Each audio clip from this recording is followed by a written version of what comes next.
story you are about to hear is true. Only the names have been changed to protect the innocent.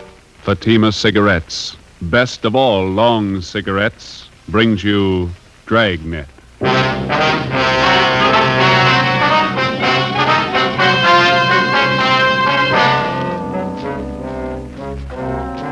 You're a detective sergeant. You're assigned to homicide detail.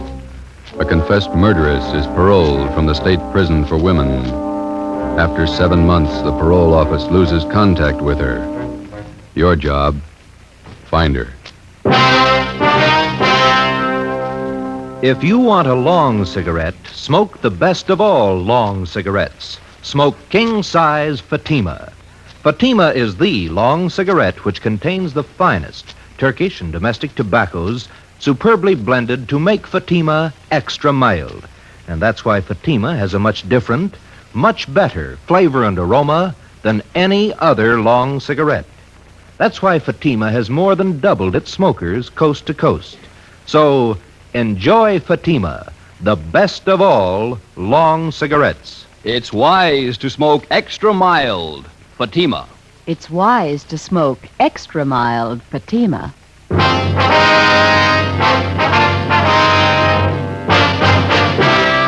Dragnet, the documented drama of an actual crime. For the next 30 minutes, in cooperation with the Los Angeles Police Department, you will travel step by step on the side of the law through an actual case from official police files. From beginning to end, from crime to punishment, Dragnet is the story of your police force in action. It was Thursday, March 9th. It was foggy in Los Angeles. We were working a day watch out of homicide detail.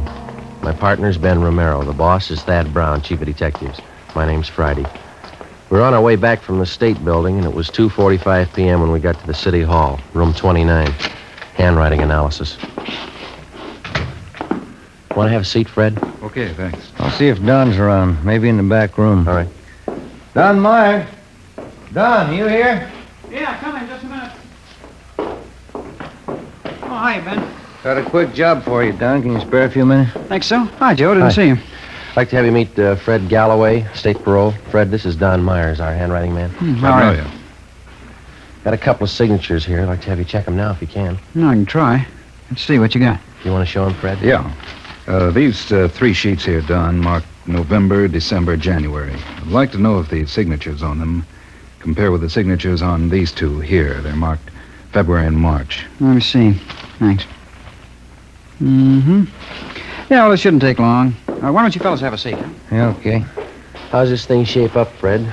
You figure that the Johnson woman's jumped her parole? Got me. I don't know what to think. How long's it been since you got out of prison? Well, let me check you out on the details. I got the dope right here. All right, fine. Annie Marie Johnson. She sent up for a life term, 1933, murdered her husband, John, shot him to death. Started appealing for parole 1940, finally won it May 14th last year, paroled into the custody of Mrs. Laura Jean Muller. Mm-hmm.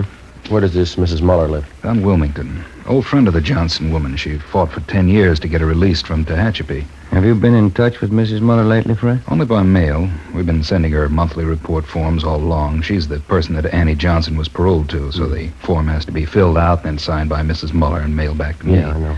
And that's where you figured that something was wrong. Well, we got the February and March reports back from her on time, all the usual questions answered properly, and it was the signature. Writing didn't look like Mrs. Muller's at all. You think the Johnson woman is faking the signature? Maybe. Tried to contact the Muller house 6 times the past couple of days. Nobody home. There you go, man. You got it? Yeah. Let me see. These 3 here, November, December, January, they were signed by the same person. Yeah. Signatures on the February and March reports. They're pretty bad imitations. One person signed these 2. Another person signed these. No match at all. Well, then the signatures on the last 2 reports were forged. I'd say so. She went up for murder. That's your department. You want to run it down? Sure. What's it add up to? Could be a lot of things. Could be nothing. Annie Johnson ought to know. Ben and I checked out of the office and drove down to Wilmington. We located the home of Mr. and Mrs. Joseph Muller on Seaboard Drive, just off Anaheim Street. It was an old-fashioned 2-story house set back on a big corner lot along with plenty of shrubbery. It was a faded gray with lots of Victorian gingerbread hung all over it. Fancy carved gables, carriage driveway with hitching posts and pieces of thick colored glass set in some kind of a design in the window of the front door. Out in the harbor beyond Terminal Island, you could hear the foghorns.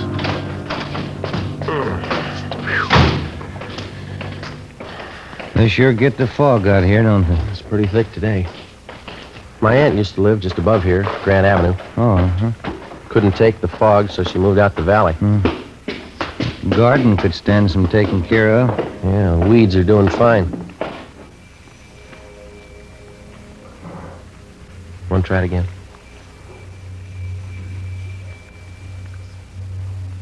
What do you think? Let's try the neighbors, huh? Yeah, all right. That house across the street must be somebody there. I saw a woman shaking a dust mop out the window when we drove up. All right. Kind of a bleak-looking spot up here on the hill, isn't it? Not many houses around. Yeah, and this fog's doing nothing for me. Chills you right down to the bone. What's the name on the mailbox there? Let's see. Miss Flora Carpenter.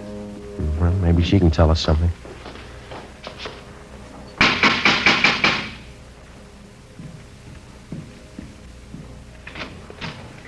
Are you the sewing machine man? No, ma'am. We're police officers. Like to ask you a few questions. Oh, I'm sorry. I thought you came about my singer. No, ma'am. I can't do any more work on my peasant skirt until the machine's fixed. And it has to be done by Saturday. Our folk dancing group's having a big jamboree Saturday night. Will you step inside? Thank you.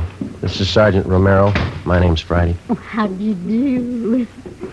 Oh, fog's so refreshing, isn't it? Very vitalizing. Yes, ma'am.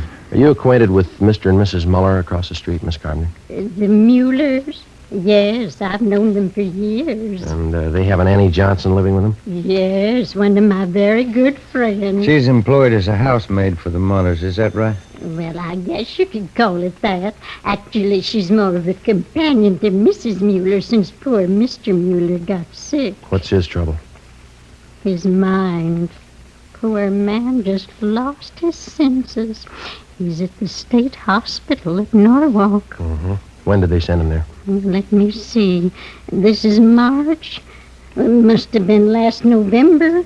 Yes, became violent. Do you know where Mrs. Muller is now? In the sanitarium out near Pasadena. Not well at all. And Annie Johnson, is she still living at the Muller's house across the street? Oh, yes. She went downtown to do some shopping today. Did she say when she'd be back? Well, no, she didn't, but we have a meeting of our book appreciation club at 8:30 tonight here at my house, and I certainly don't think she'd miss the meeting. I see. Miss Carpenter, do you happen to know the name of the sanitarium where Miss Muller's staying? Garraway's. That's what Annie told me. Garraway's Rest Home out by Pasadena. Mm-hmm. Have any of the neighbors been out to visit her? Well, no, we haven't. Annie said the doctors there thought it'd be better if Mrs. Mueller didn't have visitors. I see. Wonder if you'd tell us where we could find a public telephone in the neighborhood? Oh, you can use my phone, Sergeant. It's right back there in the hall. Fine, thank you. I'll call him, Joe. All right. I'll have the operator charge it to our office. You sure you can find your way back there, Sergeant? It's right under General Pershing's picture. Yes, ma'am. No trouble.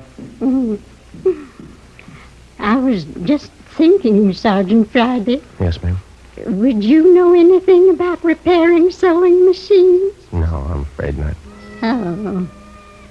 Well, Fluffy, there you are. This is Annie Johnson's cat, Sergeant. Isn't he simply gorgeous? Look at that fur. Yes, ma'am. It's a nice cat. Genuine Persian. Annie brought him with her when she came to live with the Muellers. Did Mrs. Johnson and Mrs. Muller always seem to get along fairly well together to you? I mean, no arguments? Oh, my, no. Annie's the easiest person in the world to get along with. All us girls in the neighborhood just adore her. Joe. Did you talk to sanitarium? Yeah, I double-checked the name. Yeah? Mrs. Muller's not there. They never heard of her. Ben and I left and interviewed some of the other people in the neighborhood. They all had the same high opinion of Annie Johnson as Miss Carpenter did. They all had the impression that Mrs. Muller was under doctor's care at the Garraway Rest Home in Pasadena. Annie Johnson told them so. We found out that Mrs. Muller had one other living relative besides her husband. A niece, Lorraine Muller. She lived out on Norwich Drive in Beverly Hills. 5:30 p.m. Ben and I drove back to the office and made a spot check of every private rest home and sanitarium listed in the Los Angeles area. Mrs. Muller wasn't at any of them. We called the state hospital at Norwalk, and they informed us that Joseph Muller was there, having been committed the 2nd of November the previous year. He was critically ill. We put in another call to the Muller home. Still no answer. 6:15 p.m. We drove out to Beverly Hills to the home of Mrs. Muller's niece, Lorraine. She was a tall, good-looking girl with blonde hair and a bad cough. I don't think I can help you, Sergeant. I moved out of my aunt's house 3 months ago. I haven't seen her since. Were you staying at the house when Annie Johnson came to live there? I was raised in that house. Mother and Dad died when I was a baby, and Uncle Joe and Aunt Laura took care of me. They're wonderful people. Would you mind telling us why you moved? I don't mind. Everything was fine until Annie Johnson came. I didn't get along with her. We fought all the time. Oh, is that so? I don't know why. I just didn't like her. When Annie moved in, she took over the whole house. What's the connection between your aunt and Mrs. Johnson? Any blood relationship there? No. Annie was a school chum of Aunt Laura's. When they sent her to prison for killing her husband, she wrote for help. And your aunt helped her? She worked for 11 years at it. I don't know how much money she spent. Lawyers, you know. Yeah. She finally got Annie parole. And then she took Mrs. Johnson on as a housekeeper, is that right? Yeah, she never did any work. She acted like she owned the house. Like my aunt and uncle owed her everything they'd done for her. When's the last time you heard from your aunt? It was a few months ago, around Christmas time. I called her up to wish her a Merry Christmas. You have no idea where Mrs. Muller might be now? Some friends that she could be staying with, maybe? No. Aunt Laura only has a few friends. They all live in the neighborhood. She's not in the habit of going off without telling anyone, is she? No, never anything like that. I don't understand it. Something must be wrong. Annie, do you think she's done something? Do you? No, she couldn't have. She owes everything to Aunt Laura. Her freedom, a good home, nice clothes, money. Everything my aunt could give her. Some people are like that. If it's free, they never get too much. Before we left Lorraine Muller's house, we got the name of her aunt's lawyer. We had dinner at a lunch counter on La Cienega, and then we drove back to Wilmington to the Muller house. Lights were burning in the front windows. The fog was thick now.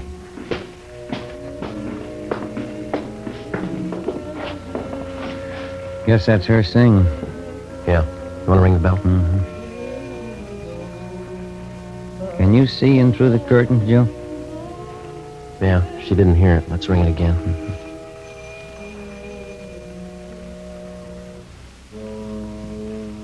There, here she comes.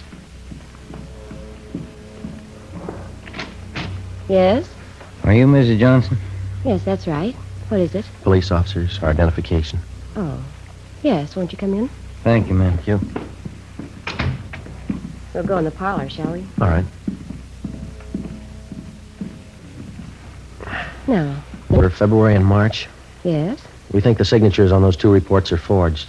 Oh, those. Mm-hmm. Oh, yes. I don't know what to say. I really didn't think it was that serious. I knew the reports had to be sent in. Did you sign Mrs. Muller's name on them? Well, yes, I did. You see, Laura Muller's at a sanitarium now, resting up. Mm-hmm. I didn't want to bother her with all this business, so I signed them and put them in the mail.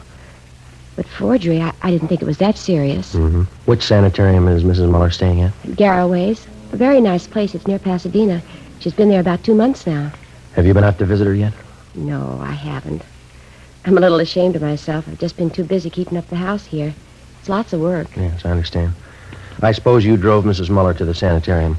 As a matter of fact, I didn't. You see, we don't have a car, so she took a taxi cab. Have you telephoned Mrs. Muller at the sanitarium? Yes, just once, the day she went in. She's there for a good rest. I don't feel that anyone should bother her. Not even myself. Does she have any other relatives? Besides her husband, that is. None at all. Poor Mr. Muller. We had to send him away, you know, to Warwick State Hospital. Mm-hmm. Yes, ma'am. It got out of hand. Just terrible.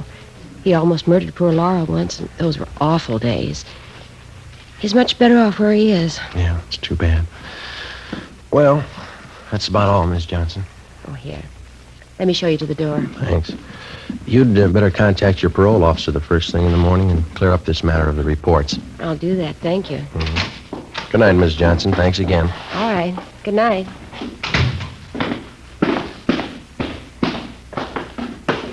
What time you got? 20 minutes after 8.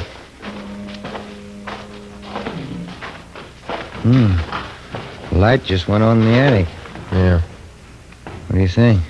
We better go take a look around. What do you think we'll find? I don't know. Maybe a reason for some of those lies she told us. 8:35 p.m. Annie Johnson left the house and crossed the street to Miss Carpenter's place.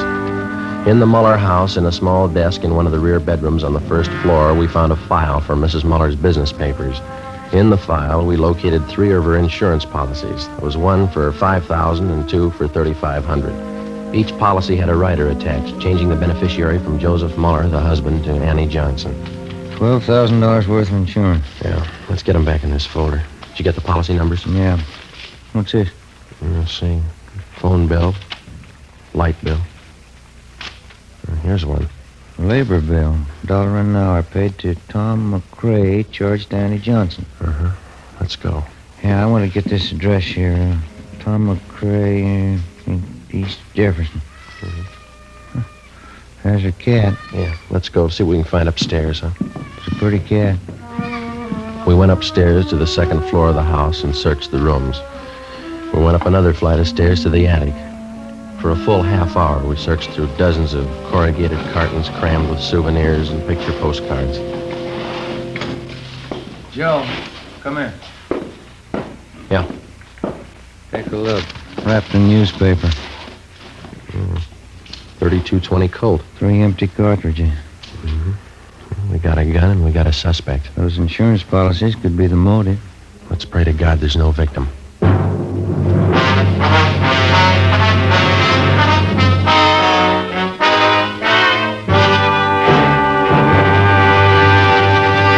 You are listening to Dragnet for the step-by-step solution to an actual police case.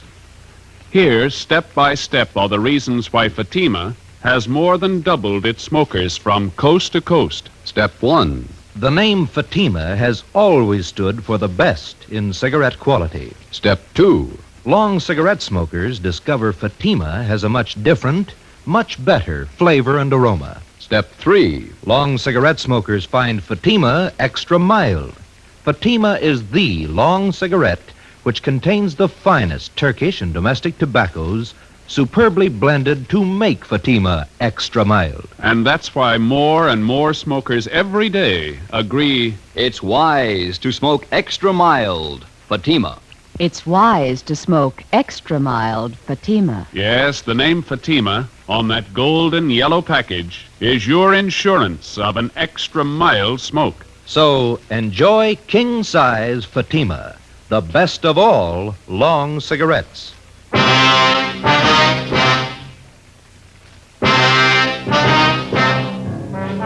10 p.m.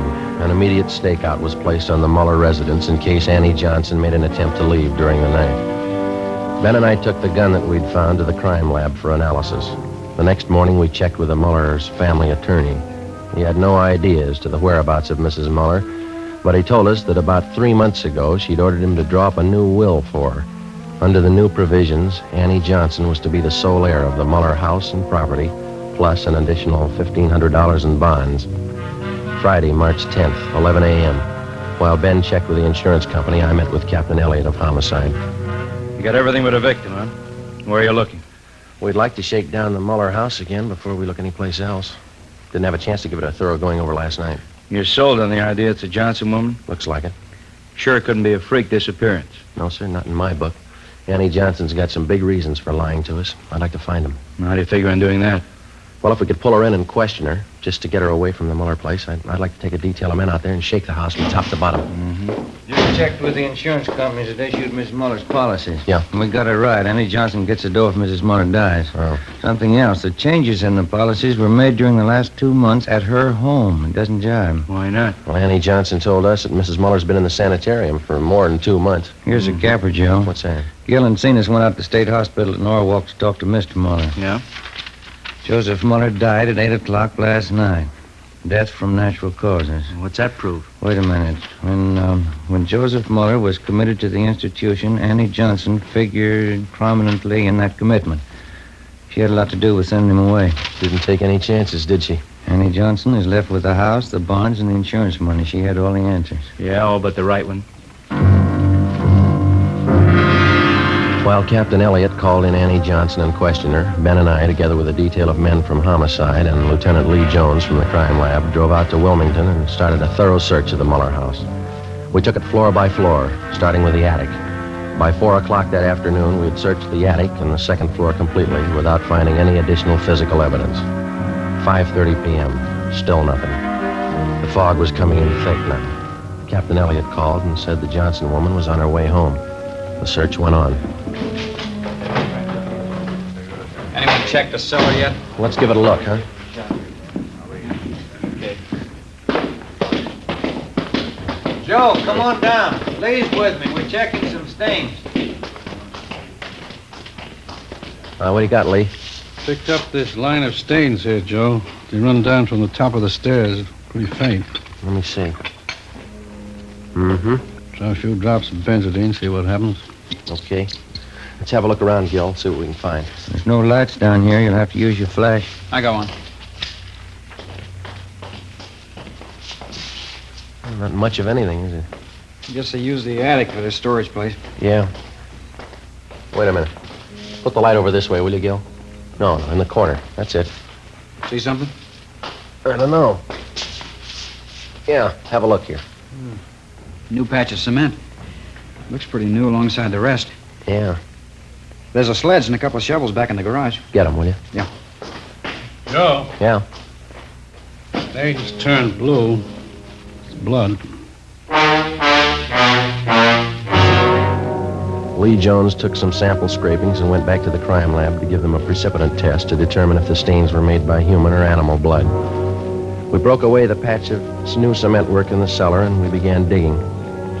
6:30 p.m. Annie Johnson came home. We met her in the living room. Sergeant, I wonder if you'd mind explaining this intrusion. No, not at all. Will you sit down?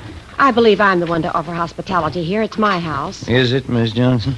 Well, it's in my charge. It's my responsibility. Yes, ma'am, it is. We'd just like to clear up a few things, that's all. I think the police department's taken up enough of my time.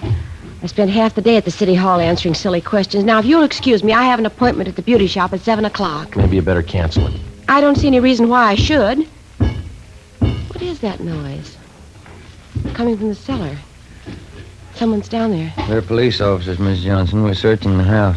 Searching this house? With whose permission? Maybe they didn't make it clear to you downtown. We've got a good reason to believe that a crime's been committed. Why? Mrs. Muller. She's missing. I told your Captain Elliott this afternoon. Laura could have left the sanitarium. She might have gone east to visit some friends in Cincinnati, I think.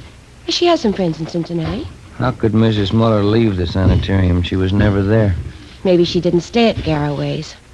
Could have been another rest home. But she said you phoned her at Garraway's. You said you talked to her there. Those men downstairs, they're going to dig up the whole house? That's right. This bill, Mrs. Johnson, would you mind telling us what it was for? Well, there was a section of the cellar floor. It had never been cemented. I decided to have it done while Laura was away. The men are digging it up, Miss Johnson. Well, why are they digging it up? What right have they? Investigation. We'll see that the cement work is redone when we're finished. Well, this is impossible. I forbid it. This house is my responsibility. No need to worry. Everything will be left exactly the way it was.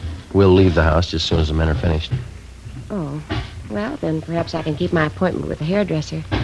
I won't be long. Should be back around 9. I'm sorry. I think you better stay. But I've told you everything I know. Did you kill Laura Muller? Did I kill... I can't take any more of this. Why would I want to kill Laura? She's done everything for me. She's given me a new life. Did you kill her? Why, no, of course I didn't kill her. Well, then there's no need to be upset. Oh, my nerves. I got to have something. Glass of sherry. Yes.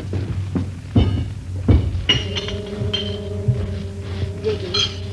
How long is it going to take them? That all depends, ma'am. There's no reason for this. You don't know that anything's happened to Laura. That's right.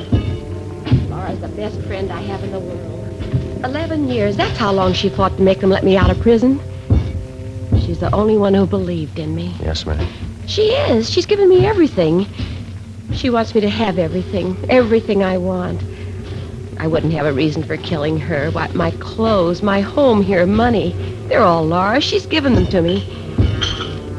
Would you like a glass of sherry, Sergeant Friday? No thanks. You know, Laura was much older than I, Sergeant. She could have taken her own life. She didn't have much to live for. Old and sick. But I got everything to live for. Laura used to tell me that. So she gave me everything. Laura was much older than I. Would you care for a glass of sherry, Sergeant Romero? No, thank you. This whole thing's so silly. Laura's away on a trip. She's much older than I am, you know. I'm 38. You wouldn't take me for a woman 38 years old, would you, Sergeant? No, ma'am. I know I'm not really young anymore, but I'm still attractive, don't you think? A lot of men prefer mature women. Women with experience, background. I'd know how to take care of a man.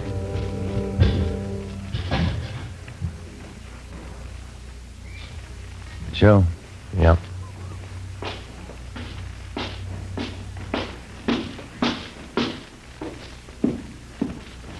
Joe, come here, my way.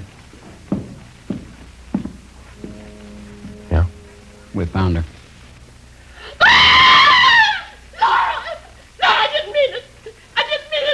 She didn't have anything to live for. She wanted to die. Call the coroner, Gil. Let's go, Miss Johnson. Laura wouldn't want this. She knows I didn't mean it. She's the only one who knows what I went through.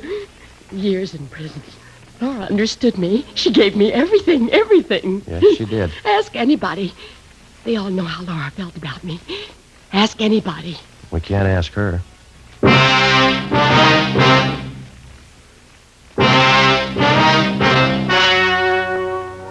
The story you have just heard was true. Only the names were changed to protect the innocent. On July 14th, trial was held in Superior Court, City and County of Los Angeles, State of California. In a moment, the results of that trial. It's amazing how many long cigarette smokers are changing to Fatima. Here is the actual report. From coast to coast, king-size Fatima has more than doubled its smokers. Yes, more and more smokers every day are discovering that Fatima is the best of all long cigarettes. Long cigarette smokers find Fatima has a much different, much better flavor and aroma. Long cigarette smokers find that Fatima is extra mild because it's the long cigarette which contains the finest Turkish and domestic tobaccos superbly blended to make it extra mild. So enjoy extra mild Fatima. Best of all long cigarettes. It's wise to smoke extra mild Fatima. It's wise to smoke extra mild Fatima.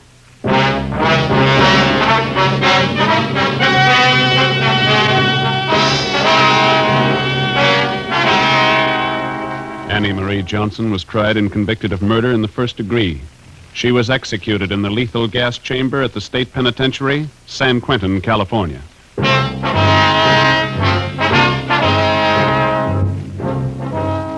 You have just heard Dragnet, authentic cases from official files. Technical advice for Dragnet comes from the Office of Chief of Police W.A. Wharton, Los Angeles Police Department. Dragnet wishes to thank the editors of Radio Television Life magazine. They have judged Dragnet the outstanding new program of the past radio season.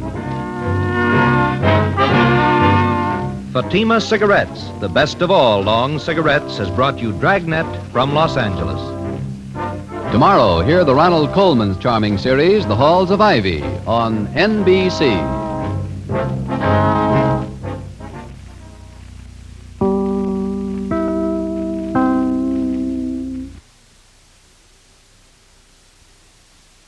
I have some sad news. YouTube has turned off the monetization on my channel, so I have no way of supporting it anymore.